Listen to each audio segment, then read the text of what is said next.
in partnership with Southern Methodist University. Welcome to the Black Album Mixtape, Black Bone China Dinner, a virtual experience, hosted by the Repertory Theater of St. Louis. I'm Regina Taylor, the Andrew W. Mellon Playwright-in-Residence for Repertory Theater of St. Louis and curator of the Black Album. On the table is food for thought. In these times, as the earth is shifting underfoot, how do we find common ground? The intersection of art, politics, technology, and activism. You are joined online by incredible trailblazers from St. Louis who are making inroads in this fast-changing world. Our guests: Shay Gillespie, a worldwide technology business development manager, founder, Color Coded Kids. Jamilah Nasheed, former Missouri State Senator. Tef Poe, rapper and activist. Kayla Reed, co-founder and executive director of Action St. Louis.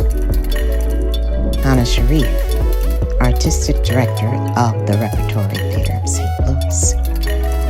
Our moderator, Rebeccah Bennett, founder of Emerging Wisdom. And our four-course meal for the soul is rendered by David Kirkland, the owner and executive chef of Turn Restaurant and David Kirkland Catering. The amuse-bouche, or I like to say amuse-bouche because it's a fun word to say, is the appetizer, is black-eyed pea falafel with a black tahini and black garlic beet hummus. Brown people have been making falafels for hundreds and hundreds of years just to connect brown people across the world. This is my idea of a falafel. The next thing we'll do will be the jerk eggplant with plum tomatoes. And then after that, it's the blackened salmon with blackened rice and figs. And for dessert, we're doing flourless chocolate cake with blackberry coulis. The whole idea and concept of the forbidden rice is that, as brown people, we weren't allowed to eat salmon. We weren't allowed to eat any high quality foods. We just had to have the scraps that were left over for us. So this is a celebration for us to be able to say, yes, we are a people and we can have this food because we deserve a place in the world, and this is what we're going to do to celebrate that. How about food? Is everyone prepped? I think my food is getting cold. I was ready to say, I'm ready to eat. Yeah, I'm a bit hungry. So feel free to dig in. I think Chef David has done an amazing job. he did. It's a beautiful meal, all the courses. And in getting the video, we have a sense of his mindset, his thought process, this gorgeous story that he has constructed in feeding us, both our bellies and our minds and our spirits. Amen. Thank you for that. Amen. Is someone going to say a grace for us? Great. That's great. Where's Tef Poe? Tef? Yes. There's Tef. Oh, there he is. I'm over here halfway eating. Okay. Well, I think feel free. And I want to say, yes, the invitation was for you to say grace. Okay. Dear Heavenly Father, maker of worlds, we know that God has no gender or no scientific identity, and that the mythological powers of God are beyond anything that we can conjure and imagine as mere humans. We thank you for this moment together, even though it's virtual. We understand that it's a moment in time together. And we understand that in this life, time is really the only true version of currency that we will ever receive. We understand that we are attached to a lineage of people who have always resisted the narratives of society that were formulated about them. We understand that we are part of something that is greater than ourselves, something that our minds and our souls really can't contextualize why we are living through the moment. So as we embrace this meal, we ask you to make it nutritional and nourishing for not only our bodies, but also our minds, our hearts, our spirits, our souls, and the parts of us that we deem intangible. And that's what we hope to unravel with this conversation, the intangible moments that none of us can encounter or embrace without each other, and the connectivity of our souls and our hearts through this dialogue and through this time that we will spend together. And we ask that you continue to bless our work, bless our hands, bless the hands and the minds and for us. May they know that it was not in vain. May they know that their work was not in vain tonight, because it's beyond the meal, it's beyond the things that we will discuss, it's beyond the things that we see in front of us plated. And we ask that you continue to give us clarity in places where we lack clarity. And you continue to shake things that we can't shake ourselves. And you continue to move mountains, and you continue to move pillars, and you continue to be who you are to this universe. And in the name of your son, and in the name of you, we pray. Amen. Amen. Amen. Thank you so much.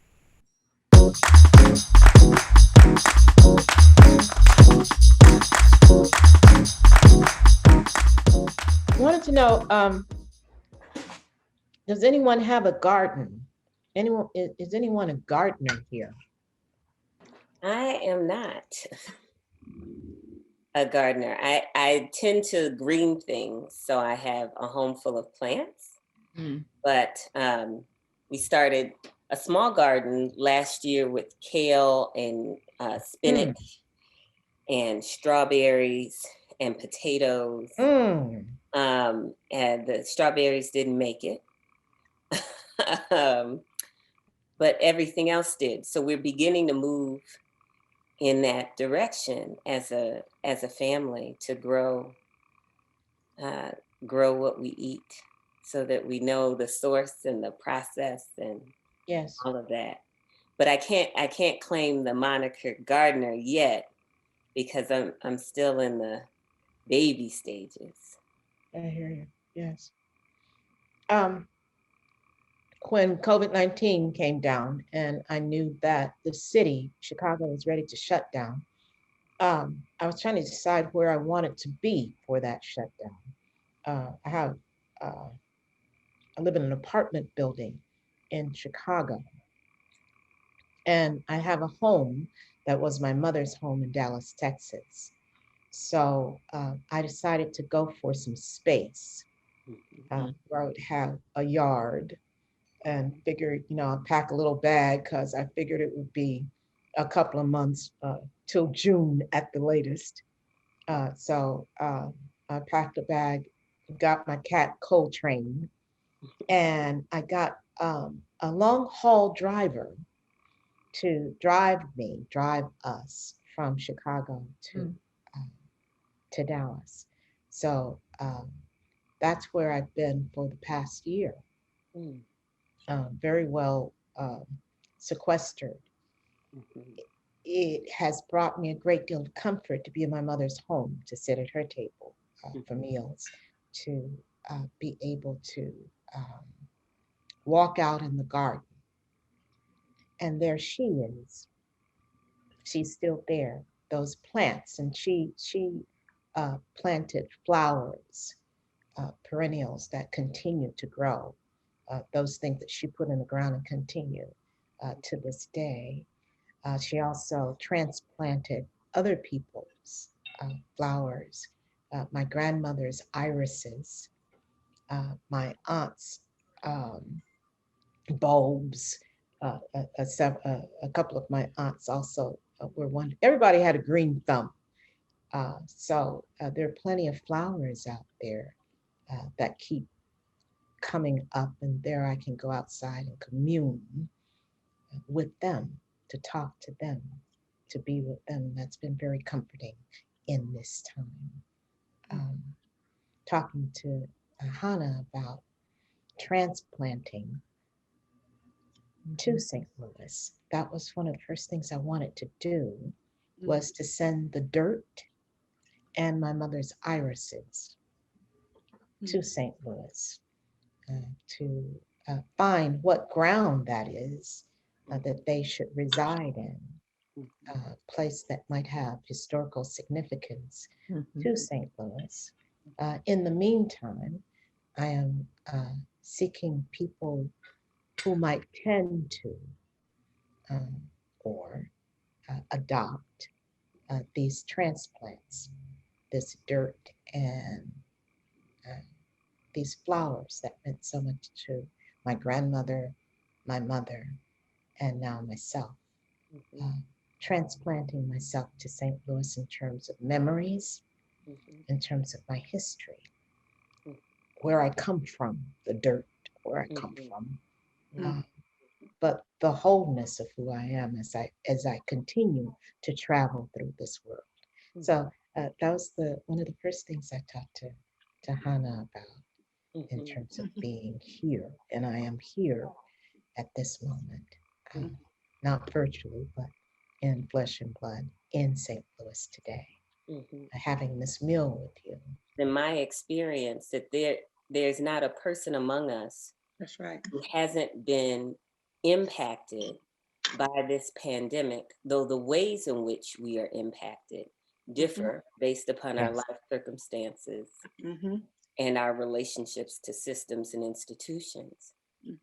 The magnitude of the trauma that is sustained among us is unfathomable. Yes. Is unfathomable and has profound implications for not only our lives today, but our lives 5 years from now, our lives 10 years from now. Yes. And while I am squarely within ancestral tradition and ancestral medicine, part of what our ancestors had that has become occluded for most of us is that they had healing practices. They had ways to metabolize grief collectively. That's right. In the dominant culture in which we live, grief is privatized. So we suffer in isolation, and we were never meant to do so. We were never meant to do so. Functioning communities, healthy communities have ways of processing grief together. Yes. Because the trauma that's sustained isn't simply to the individual, but to the collective. Yes. Right? It is. And so there's just so many of those. You know, I haven't seen my mother in more than a year, and I'm an only child of an only child. Wow. Right? I haven't lived in the same state with her in 30 years, but I haven't seen her in a year. And this is someone I see 6 to 8 times in a year. Right? I got COVID, my kids got COVID, and I kept them and homeschooled them. And I don't mean remote schooled them, I mean homeschooled them. Right? In an effort to keep them safe. Right? And at the same time, my cousin got COVID, and one of us is here today and you're talking with her. And one of us is not. Right? There have got to be ways. There's life doesn't give you more than you can handle. And to me, the only way that works is if the second you is plural. Life doesn't give you singular more than you plural can handle. And my ancestors had ways collectively of pluralizing, of companioning each other in the midst of the grief. And many of us don't have that in the same way. So we talk about our resilience, which is certainly there, but we've got to come back into what are the practices, what are the ways that we process grief together so that we can allow what life brings us to come through and to keep moving, and we can tap into that deep reservoir of healing energy and healing power that they have. We need some practice too, in my estimation, and we can get that. It's squarely in our lineages, and we can create it, right? Our lineages, the tree is alive. So we're still in the midst, the family tree, right? The living lineage is alive. So we're still in the midst of creating the practices that we need too.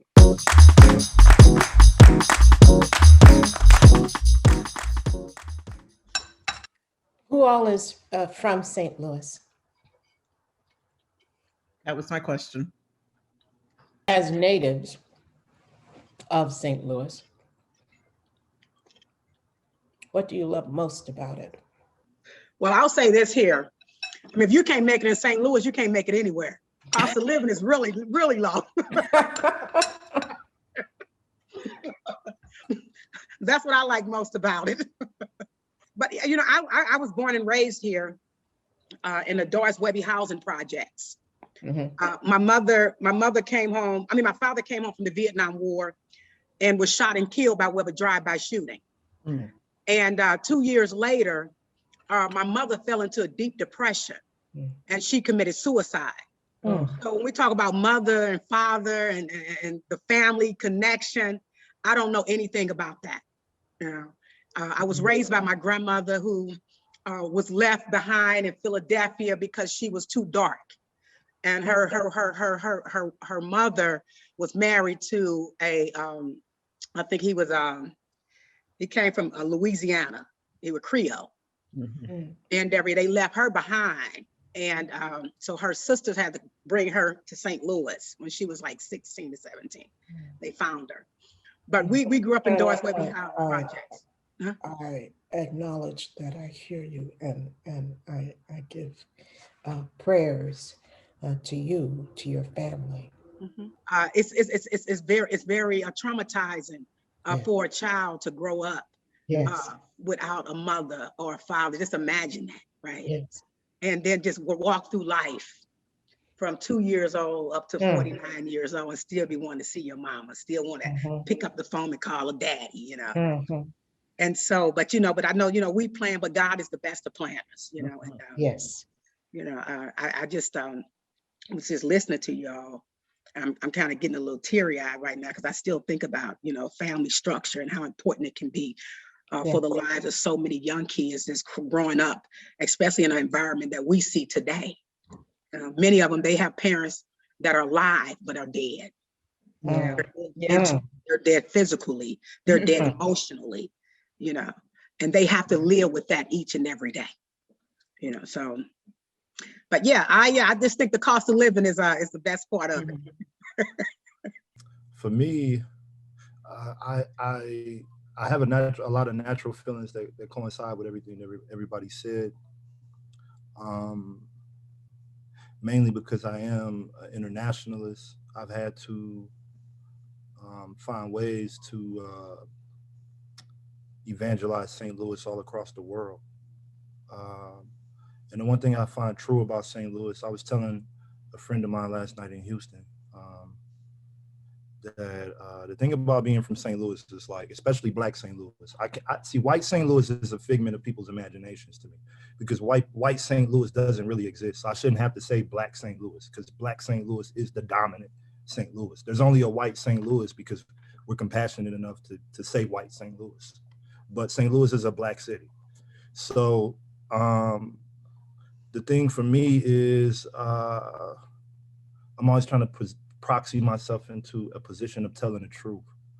I want 3 trillion years from now, 3 million years from now, gazillion years from now, I want folks to be like, yo, he told the truth. Whatever the truth was, he didn't sugarcoat it. He didn't dress it up. We don't have to remix it. We don't have to hypothesize.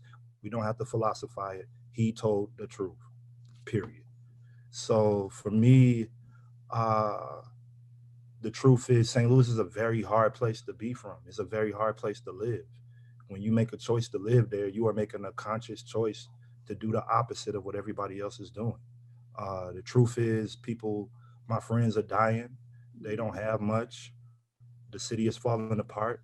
The white power infrastructure is the same white power infrastructure that has always been. We get a few politicians in place that want to push for change, but really they're just people that are proximal to the system, and they're just folks who got jobs, and they're gonna make some momentarily, they're gonna do some momentarily unique things, and then it's on to the next. But the baton of like the Black elitism that we see in cities like Detroit and Atlanta, that just hasn't made its way to St. Louis. And I speak that way as a person that's born and raised there, lived there all my life, left, went around the world, and came back home. So I have context for what I'm saying. And power for our people just is a real struggle there, because you get the same people in power forever. And when you challenge those power infrastructures, when you have a unique opinion about what's going on, you're outcasted. I'm the only black man on this damn call. You know what I'm saying? I don't have many friends. Like straight up, I don't have many friends. I live a lonely existence. Um, because I choose to live in a very unique way while being from St. Louis. I choose to actually challenge the stuff that's holding us back. And when you live like that, it's being from a place like in the middle of Missouri, neighboring states, Iowa, Kansas, Illinois, Arkansas. You in the middle of nowhere, and we have a very unique feeling about being in the middle of nowhere because it's home. But for other people, it's the middle of nowhere, and it's a war that I'm tired of fighting. Quite frankly, I'm tired. I'm tired. I'm tired of being underpaid. I'm tired of being under-respected. I'm tired of being under-recognized. I'm tired of paying for funerals. I'm tired of having to figure out problems that other people get to scale over and momentarily address because it's just something they could touch and don't have to really deal with it. I'm tired. I'm straight up tired. So I've reached a point in my life where I do want to enjoy life. I've worked very hard in life to survive some of the things that people who come from the same neighborhoods as me didn't survive. And I've reached a point where now I get tired of seeing the same six people going to jail, the same six people outside telling people to register to vote, the same six people. It's just the same folks. Like I like me and Kayla are very good friends. We're like very close. And but she's an agent of change that cannot be walked around in the city. And people like her inspire me to do the same. But at the same time, we're only but so many people. And when you live in a globalist society, in a world where young people want opportunity, they want to have the things that they see their friends who live in LA and New York and Atlanta have. They want the stuff that everybody else has, and they want the opportunities that everybody else has. And what we're dealing with now is just the reality of how like a globalist empire like America actually works, like the middle of the country, in a society where you could pick up your phone and you're on the internet 24/7. You have 24/7 access to uh, information at a rate that generations previously didn't have. It's not the same city my parents lived in. My parents didn't lay down in the middle of traffic to make the city better. That's just the truth about it. So now we're plagued with the task of slowing down the murder rate in a city where the cops and the civilians, the murder rate is an equal murder rate between civilians and police in St. Louis. You can equally be shot by the police at an equal rate that you can be shot by a civilian. That's my reality. It don't matter how many records I sold. It don't matter how many movies I jumped in. It don't matter how many plays I've been in. It don't matter how many Ivy League institution scholarships I get. None of that matters when I get off the airplane at Lambert Field and I got to come home with this identity. So I find a lot of positive stuff in St. Louis in the sense of um, St. Louis represents the dog that just won't stop fighting for me, the dog that just won't stop barking no matter how many times you hit it with the stick. But if I'm being honest, if I'm being very truthful about where I'm at right now, as a person who went through the Mike Brown rebellion, went through this, got locked up, got this, people running my name through the mud, saying I'm racist, saying I'm this, saying I'm that, doing this. Like I'm just straight up tired. You know what I'm saying? Like I'm cool with going somewhere else and not going through it. You know what I mean?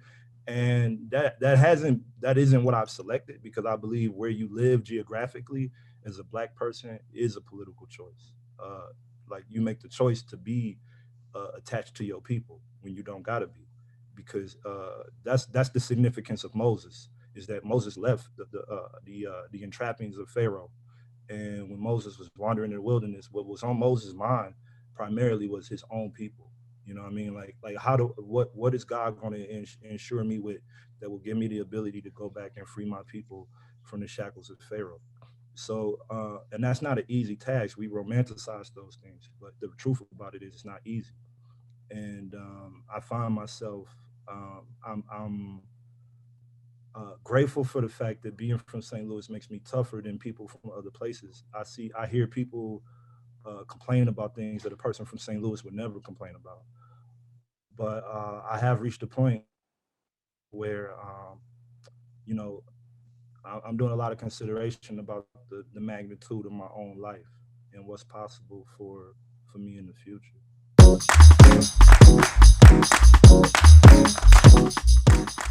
I want to open up the floor with you. You set the tone. I want us to keep going because the places of greatest pain also have the most potent medicine. So I'm asking you to share with me what that potent medicine is as well that helps to advance liberation in these spaces, right? Because you don't get strong medicine. You get strong medicine from where there has been a strong need. So my sense about St. Louis has been that it's sitting on some of the strongest medicine this planet has seen. She's right here. Kayla Reed. Hence why I'm opening up the floor and Tef for you all Poe. to talk about what that liberation in place looks like and how we access the strong medicine that is here in order to create something different. Yeah, I appreciate that. I think about so a couple things, right? It's been a long day. So I don't have too much of a wrapping paper to put it in, right? Liberation is about the ability to decide one's conditions, right? Enslaved people did not set the conditions that that our ancestors lived under. They did not have choice, right? And liberation is about accessing choice, determining one's own conditions. In this city, if you live north of Del Mar, you will die 10 years before someone who lives south of Del Mar. Your life expectancy as a Black person is 68 years. And a white person is expected to live until they're 85. When I think about, and liberation in the place, let me say this, I don't know, liberation is about dismantling systems of oppression. And in a country like the United States, I don't think that's possible just within one locality. But I think we should try anyway, right? That we can build power and practice liberation as we seek to dismantle these systems. But we've seen what free Black people have looked like in a location. White supremacy just gets on a train or a horse or a plane and it bombs it and it destroys it and it tears it apart. Tulsa, move, so on, right? So I don't know if liberation is possible in a place without understanding what Tef said earlier, the global connotations of white supremacy and capitalism. I would also throw in there patriarchy. So I'll start there. But if we limit the conversation to liberation being about one being able to determine my own outcomes and the conditions in which I live, Black people in St. Louis have never had that option. Where we lived when we migrated from the South determined. Where we went to school determined. What we had, who was elected determined, right? What policies passed determined. Which organizations got funding determined. And so when we talk about liberated people, it's the ability to decide our own conditions. It's the ability to govern ourselves. It's the ability to decide what is and what isn't. And I think we are years in the making to that. And the reason I think that is because we have very different definitions of what liberation even is. To some, liberation is about capital. That's not my definition of liberation. It is not about my net worth when I go into the ground. It is not even about what I can pass to my children. That is replicating a system that set conditions for Black people. I don't believe in that. Because if we chase what white people use to oppress us, we'll just turn around and oppress somebody else. And I don't want to take shackles off me and put them on another person. And so I think about dismantling systems around and thinking about conditions as really important navigators on what I do and what I don't do. For some people, change is about sitting at the table. For other people, change is about breaking the table. I'm a table breaker. I don't have to sit there. You don't get to put on me what I don't want. Because if I believe in liberation, I set my own conditions. I navigate my life according to what outcomes I want to see. And I create the conditions I try to create the conditions for Black people in this city to have that same choice. We don't have to choose between okay and bad. We shouldn't have to choose between small and tiny, right? We can dream bigger, we can fight harder, we can take more. And I think that that's possible. And I think what it starts with, I do think it starts with community, right? I am an organizer. I believe in Ella Baker's model. I am a builder. If you are in the process, if you believe in liberation is about the building after dismantling. I am a builder. I want to build. I want to build the things that people need to choose what they want for themselves. And I think we do that by explaining and bringing people along. Information can't be something, whether it's political education, whether it's financial education, whether it's traditional education, it can't be something that is that produces a have and a have not scenario. And that is often the case in St. Louis, that some people have the information that other people don't have. And without the information, you can't choose. You don't even know all your options because most of them are blurred because you don't have access to the information.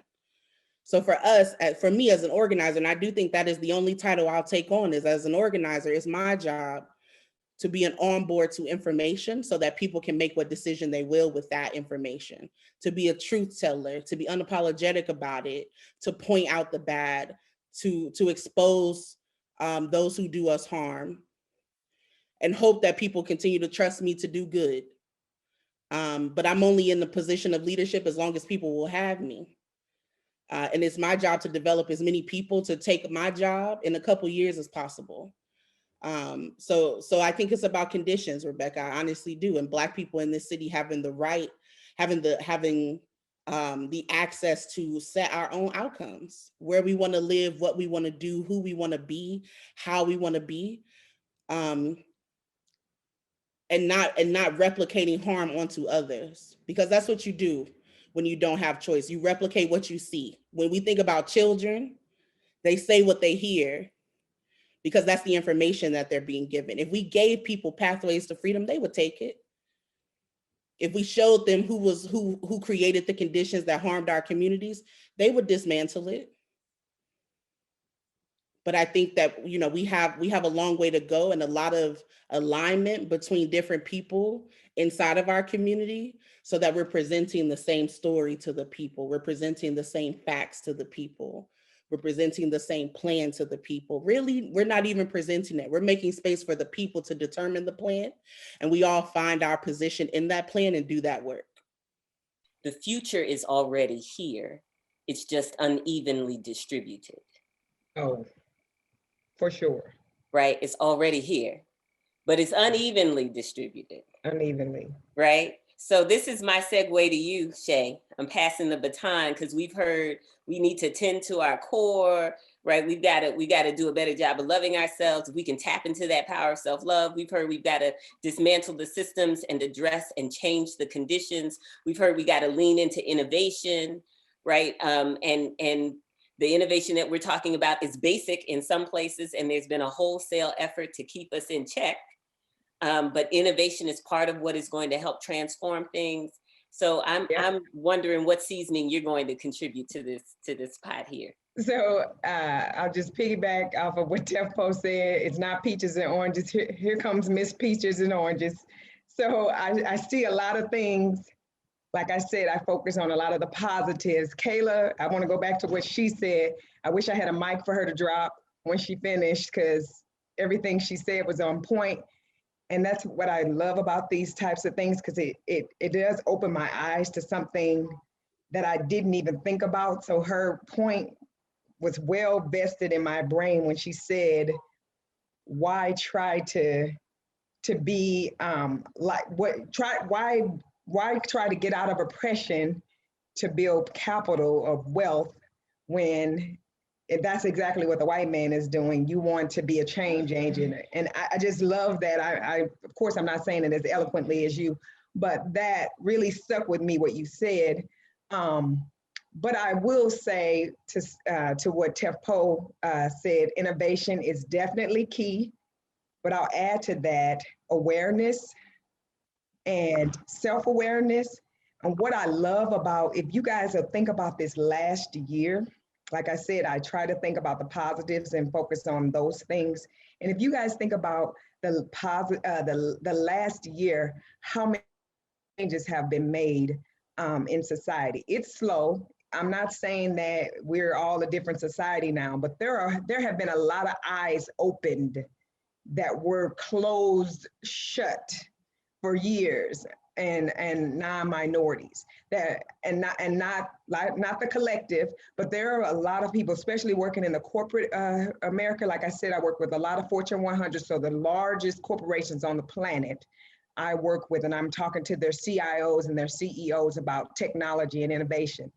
And all of them, 90% of them now are having these conversations about what can we do? Because our eyes have been closed for years. What have we missed? We've missed the mark, and they're really having these conversations. They're calling Dave Stewart. I can't get on his calendar anymore. I used to be able to talk to him pretty frequently. I can't get on his calendar anymore because they're trying to figure out what can we do in terms of building more U's in this world. As the largest African-American owned IT firm, or in the firm period in the US, Black owned firm in the US. And so I think those conversations are starting to happen. I'm not saying that overnight these things are going to change, but I do think with people like Kayla and with people like Tef Poe, like I said, I had no idea who you were, Tef Poe, until after Michael Brown. Your platform and making kids aware. Think about all the young people now who are protesting. That we thought, when I was growing up, we thought that's what people who were older did. We weren't involved in anything like that. When we saw the pictures of Martin Luther King, they were older. There wasn't teenagers. We didn't see a lot of young youth protests. Now we got kids wearing Black Lives Matters and holding up the fists and leading marches and parades. So the awareness is increasing in our community. We're seeing, I know we say social media is a detriment, but it also is helping us see that I can build a business on social media. We got kids now who, my son has a hat business. I mean, I didn't think about that when I was his age. You know what I mean? So it's like they're thinking more about innovation, as you said, Tef Poe. They're aware of themselves. They're learning, like Kayla said, they're learning about their history, and because we're not learning it in school. So we're learning some of these things on the internet. I learned a lot. Like I said at the beginning, I went to Eureka High School. So think about how many people black that I learned about. I learned about the top 5, you know, and it was skated through. Dr. Martin, and then my husband, who grew up and going to a more predominantly Black school, learned a lot. And then his dad taught him. So he literally taught me a lot about history in our house, because I'm like, I went to Eureka. We learned about 5 Black people, and it was in February. And so, anyway, the kids are learning more because now there's the access to the internet and all of those things. So I think, you know, the innovation and the awareness is growing. We got people on our side that are now, their eyes are open as well. There's awareness on their side too. Not everyone, but there's awareness on that other side. So I think it's going to take a while, but there are things that are happening, especially that I've seen lately in corporate America, you know, personal, but I think that there are positives, and we just have to focus on, at the end of the day, like my kids, I tell them, control. there's control. You can't, my son, I have 2 kids, 2 boys. One has Down syndrome, right?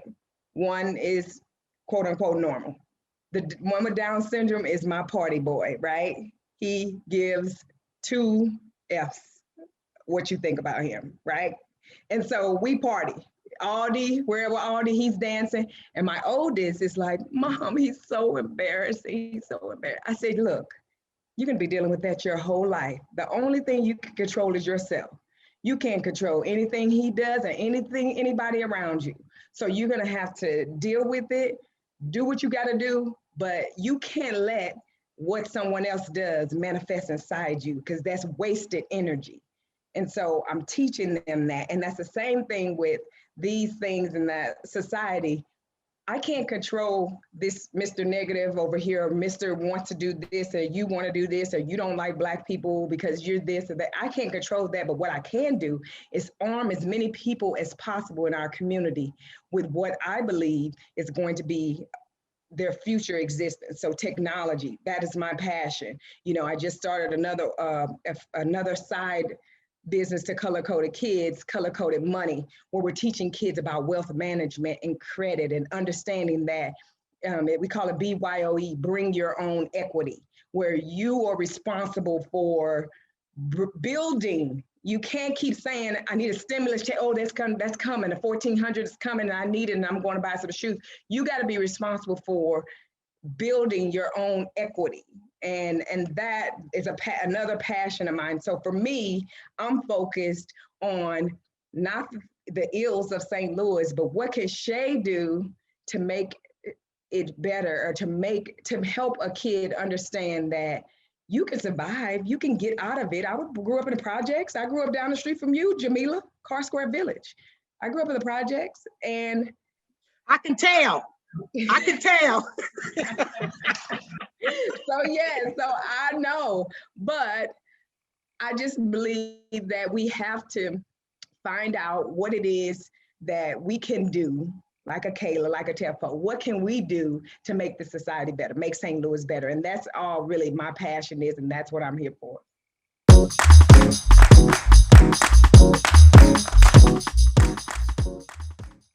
And I think that, that was the whole point of the conversation, right? We have managed to make a fairly long period of time feel short because of the relevance of the conversation that we are having, right? This has been wonderful as we prepare to conclude. I want to just say how elevating this conversation has been. That so often when we come together, we're talking about how do we fix what's wrong? And the invitation, there is a need to address that which harms, but there is also a need to see the healed future. And it takes a different set of competencies and faculties to actually create what it is we want to live in the world, right? And so when I was asking you as an invitation to lean into how do we create what it is we actually want to live and experience in this world? And what I heard you say back to me is, first and foremost, liberation is not trading places. Because the nature of dominion is that it disconnects and it kills, it endangers all that it touches. So we're not trying to get dominion so that we can replicate, right, the pain and suffering that has existed. We don't want to do that. That's not what we are saying. And I think that's an important point for us to put a stake in the ground. That's not what success looks like. The reason why those CEOs are coming to David Stewart is because racism makes you stupid. And I really do mean that any oppression, any dominion of any kind then means what happens is you get disconnected. There's a psychosis that happens, that you are not aware or you do not care, right? And you don't have to live the impacts of what it is that you have created. So there's a disconnection. There's a way in which you literally don't see what's there. And so the awareness that you talk about is an opportunity to begin to see that which has been occluded. But the invitation for us, because we've been seeing it all along, because we've been living it all along, is to lean into innovation, lean into technology, to squarely look at our conditions, to seek to bring transformation to those conditions, to deepen in our love of selves, to bring our own equity, to create what it is we want to see in this world, and not to have to be dependent upon the largesse or the guilt of other people in order to be able to fully fund and fuel what animates and excites us in this life. I mean, you all have touched on all of these things, right? All of these things, if we can, but lean in and pick them up and practice with our young people, practice with ourselves, we might just have a shot of seeding the healed future. So I want to thank you all for being with us this evening and for participating in this conversation. It has been beautiful and brilliant. And I want to invite Hana to take us home if there's anything else that you would like to add in the stew. I just want to say how incredible this conversation has been, and it has been really revelatory to hear from these different perspectives. I will offer as a closing my own answer to this question of liberation, and my perspective is slightly different as someone who chose St. Louis. You know, I was born and raised between Houston and Atlanta. I've lived all over the country, and I didn't happen to find my way to St. Louis. I chose St. Louis as the place to do this work. Before I came to St. Louis, I was in Baltimore for 5 years. And I chose St. Louis because of all of the complexities of this city. You know, the legacy and the role the city has played in defining the conversation around race in this country. If you go back to Dred Scott, all the way down to Michael Brown, I chose this city because of the possibilities. I chose this city because of the demographics.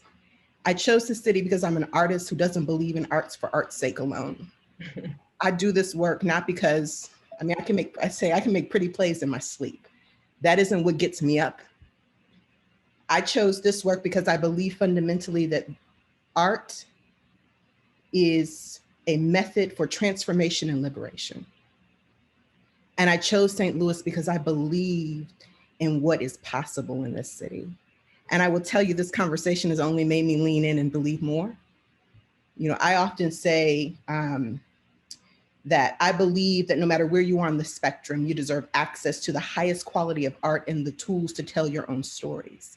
And the tools to tell your own stories are fundamental, because when you can name yourself, define your journey, that's true liberation. And I think about, Kayla, what you talked about, which is like, I don't need a seat at the table, I can break the table. I want to define what equity, what success, what living means to me. And, you know, Tef Poe, I think about your work and your words and how you craft liberation with your words. That's what we do in the theater. And so what does it mean to be the first Black woman to run a multi-million-dollar theater in this country, and to have chosen St. Louis to be the seat of that, with a politic that says, I came to transform and liberate lives, and this community has everything already working. I'm not coming in to Captain Save St. Louis. St. Louis is already building and saving itself. I want to be part of that work. I want to use the resources and the tools that we have at our disposal as an arts organization to create access to innovation, to technology, to the tools that fundamentally allow you to define yourself separate from the systemic racism and capitalism that seems to control our lives. And this is, I hope, the first of many conversations. And I believe that conversations are just the beginning of the work, right? We can talk ourselves to death. My thing is conversation to action. And so I am looking forward. I will be calling. I will be ringing you up, Tef, when you're back on your homeland soil, to see how we can collaborate, how we can build together. Because all of you are part of the rich tapestry that brought me to this city. And I am incredibly filled this evening thinking about what is ahead. There are many things that we can say about liberation, but one thing that we can for sure say is that it is not a singular effort. It is not individualized, though it is of profound consequence to the individual. But if we're ever going to get liberated, it's going to be because we choose to be here, wherever here is, for the folks who matter most to us. In the absence of our presence, right? In the absence of our presence, it's not going to happen. So bedrock to liberation is being here, being fully present and available, right? For the people we love, to do the work that is needed, to give what it is that has been entrusted to us to give, that nobody else could do but us. So I want to thank you all for this evening.